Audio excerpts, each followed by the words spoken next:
hadda waxaan kusoo dhaweynaynaa gudoomiyaha jaaliyadda Great Manchester waxaan dhahaynaa soo dhawow gudoomiye Maxamed Cali.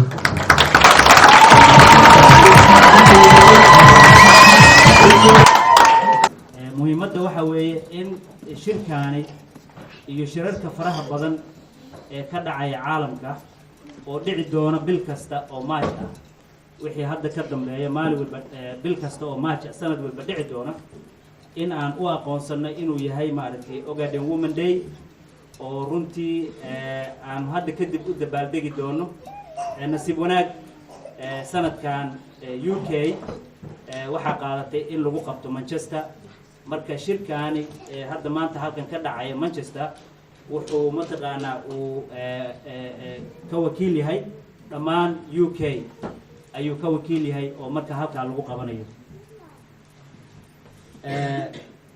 waxaan rabaa inaan muxuu ahaa ka hadlo wax yar runtii halganka socda waxa la fadhabar u ah dumarka la'aantiis ma socdeen runtii waxaan taasna aad baaga mahad celinayaa dumarkeena waxaan rabaa ragga waxa wada oo socodsiinaya waa idinka waxa xaqiiqo ah waxa xaqiiqo ah la'aantiin inaan waxba qabsoomeen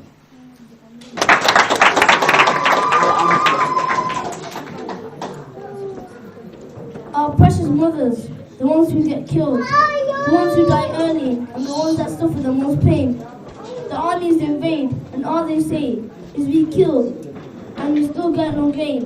And evilness lies in their cold hearts, and now we know what they're on about.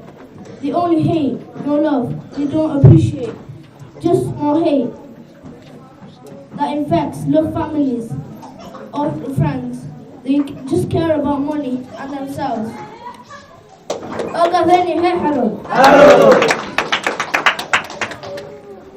While her brothers are away playing, she helps her mother. While her brothers prepare to eat, she is cooking their meal. While her brothers are out making mischief, she is busy helping her neighbors. She is a girl, a Somali girl. While her husband is away, she is tending to her children. While her husband is in jail, she is beating her children. While her husband is shouting and screaming, she is teaching her children. While her husband sleeps, she is studying. She is a wife, a Somali wife. While the men fight, she is making peace.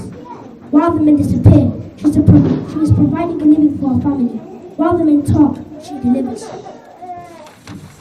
While the men demand, she gets by quietly.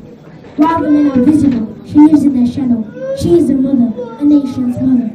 And now let me tell you about what women do by attending 4 paragraphs of Hoyod Women Quran.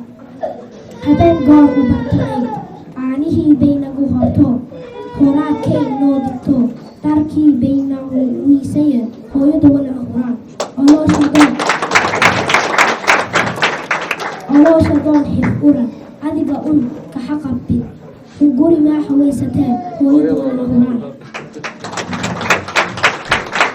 Afka ku hadalniyo, hanaankeenyo hulqaad, hagaag baynu bartaya, Hoyod Women Quran. Innaga oon haybad qabin, albeesa aan subsan karin, habaaskay naga hortood, waa tii noo hiilisiya, Hoyod Women Quran. And now let me tell you about the Ogaden mother. The pain and the sorrow is way too much, and all we ever hope for is our souls to be touched. Living the life with unspoken truth, we live this life full of trouble and pain. Pregnant mothers were replaced and murdered. Fetuses and newborns never got a chance to be introduced. Their life was cut short in a very evil way, and that was the lifestyle on a typical day. Until now, the truth is unspoken. We crumble inside, and no matter how hard we try, we can never hide. Our hearts shattered into a million pieces, and we gradually started to differ from the human species. Our brave soldiers who put their lives on the line, and as well as all the heroic individuals combined. We gave it all we acquired, but the throbbing had our nation incredibly overpowered. What more can we possibly do with a truth gives you a hope. Their bones already pumping out as well as their tongue. They were being starved and had to witness their loved ones remains that were already carved. Subsequent to looking around, all they saw were their loved ones' ashes. In addition to that, were the horrifying memory flashes. The unspoken truth persists. Jazakallah khair. Ogaden Hanana.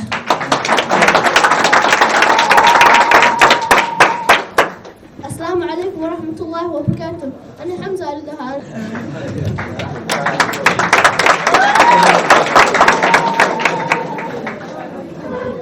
The Ethiopians kill innocent Ogaden people. Why do they do this? All they want to do is claim the land of Ogadenia for themselves. They are listening to a murderer who brutally kills innocent civilians daily, also known as Meles Zenawi. He thinks he has won, but he hasn't. Soon we will win and we will get our country back. We will soon prevail, and this is our tale to be passed on by person to person. Ogadenia leha hareem. Assalamu alaikum. My name is Zara and I am going to read you a poem. This is my community. It's Women's Day. We are having it here. This day is a special day. This is the place we are having it. Ogadenia! It's Women's Day, not just any Women's Day. It's Ogadenia's Women's Day. We are strong women, survivors. Ogadenia women have never given up.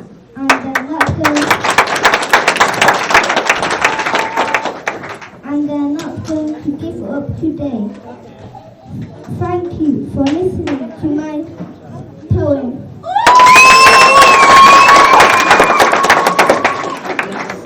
Assalamu alaikum wa rahmatullahi wa barakatuh. March the 8th, a day of celebration? No. It was a day when whole families were torn apart by the Ethiopians who listened to the man with no heart. Shame, shame, shame on you. He who kills, he who roams with a gun. You will know what it feels like to lose a son. You will feel the sheer hate when the whole world sees your true colors. That's your fate. Shame, shame, shame on you. Afar Maga Quran. We stand for red, green and blue. This is what they do. Red is for today, the day of bloodshed. Green is for the peace to come ahead. Blue is when we unite with our Somali brothers and we fight. March the 8th.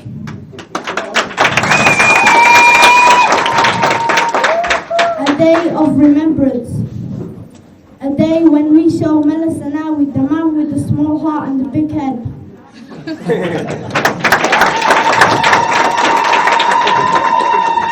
OISU will repay him for his debt. Ya Allah, bless Ogadenia. You're the beneficent, the most merciful.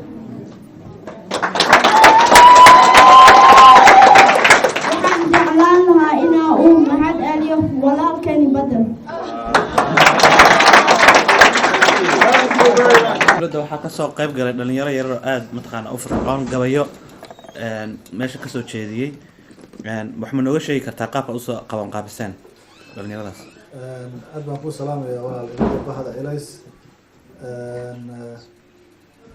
runtii xafladan marka hore marka haddaan ku horeeyo si fiican bay qabsoontay muhiimadii laga lahaana waa laga gaadhay waxay ahayd inaanu maaragtay xusno maalinta Soomaalida maalinta Ogaden Women Day oo ah ama maalinta haweenka ee Ogaadeniya waxa weeye runtii shucuur aad iyo aad u fiican baa meesha laga muujiyay dhalinyaro maaragtay runtii aad u firfircoon oo qaarkood inta badan yihiin ama super genius ama dad aad iyo aad maaragtay maaragtay maskax fiican leh runtii caawimaad fiican lama caawinin muddo kooban waa lagu soo abaabulay shirkan quruxdiisiina waxaad moodaa inay ka fiicnayd in loo soo abaabulay mid aad hore looga sii shaqeeyay dhalinyaradaasna waa dhalinyaro maaragtay waalid fiican uu dhalay oo maaragtay si fiican u tarbiyeysan oo qadiyada Ogaadeniya runtii aad ula socdo oo saaxiibadood la sheergareeyo iskuulka oo maxaa la yiraahdaa runtii aad u carbisan dhalinyaradaasna waxa weeyaan waxay qaar kamid waxa weeyaan wax yar bay jiraan oo qaar baa xitaa yar wan kaliya ku jira marka runtii aad iyo aad bay jaaliyadana uga qayb yihiin jaaliyaduna gacan waxay ku siisaa inay hidiyo dhaqankooda ku adkaadaan maaragtay anaguna jaaliyaduna facility badan bay u sameysaa, jaaliyaday ku xidhan yihiin. marka anagu guud waan isku duubanahay, haween maaragtay aqoon-yahan, dhalinyaro, maxaa la yidhaahdaa hooyooyin intaba. marka waxaan si gaar ah ugu mahad celinayaa muxuu ahaa telefishinka Elays oo maaragtay Elays Q ay ka soo qayb galeen, maaragtay wariyaashii Elays ay ka soo qayb galeen ayaan si gaar ah ugu mahad celinayaa. Qorraxay online ayaa ayagana ka soo qayb galay, waxaa ka soo qayb galay Ogaden Net, dhammaan waxaa ka soo qayb galay muxuu ahaa jaraa'idada iyo muxuu ahaa warfidyeennada oo dhan Ogaden ayaa ka soo qayb galay. marka dhammaantood waan u mahad celinayaa ka soo qaybgalka ay ka soo qayb galeen. runtii waxaan rabaa inaan si gaar ugu mahad celiyo OYSU Greater Manchester oo runtii xafladdaani si heer sare ah oo wanaagsan u soo abaabulay u qabtay.